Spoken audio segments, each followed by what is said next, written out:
Good evening, everybody. Chodesh Tov Umvorach. In this video, we're going to discuss the main food of Pesach, Matzah. First of all, it's very important, and I'm going to begin the video by saying this. The most dangerous thing to have in the house for Pesach is Matzah.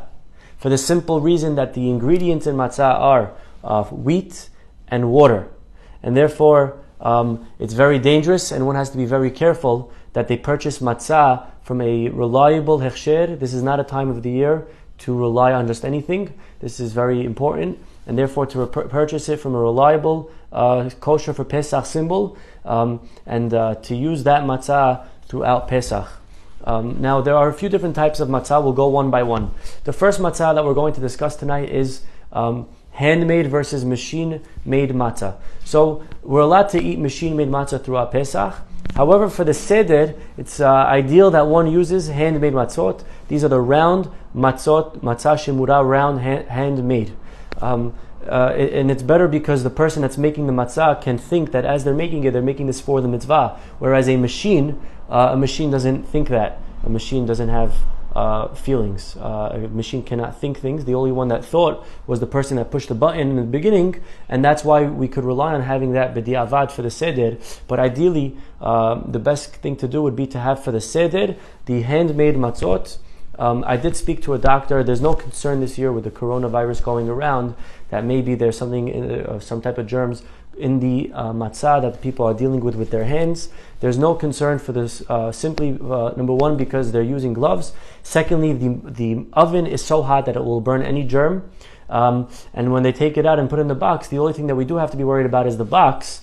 And that itself, we should be worried about any box for that matter, even an Amazon box. So of course we should clean the box well before we bring it in the house. And also, the germs cannot live on cardboard for more than 24 hours. So therefore, ideally one should have handmade matzah for the seder. How much handmade matzah should I buy? So let's calculate quickly. Throughout the seder, the first night, each person needs to eat around 1.5 round matzahs.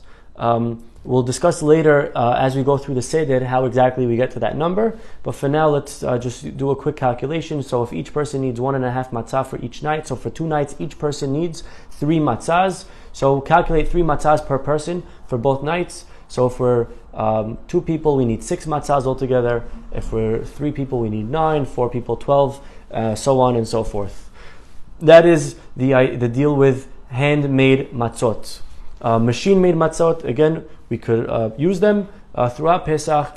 Better not to eat them on for the seder. Better to use the handmade ones that were made lishma, that were made for the sake of the mitzvah of Pesach.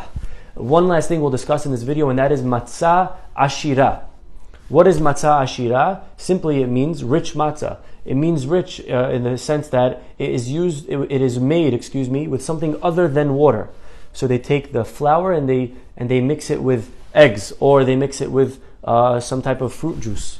These matzot, according to Sfaradim, are kosher. We're allowed to eat these on Pesach. Ashkenazim are mahmir, and they do not eat matzah ashira. But for Sfaradim, again, follow your family, follow your custom. But according to the Yalkut Yosef, for Sfaradim, matzah ashira is not a problem.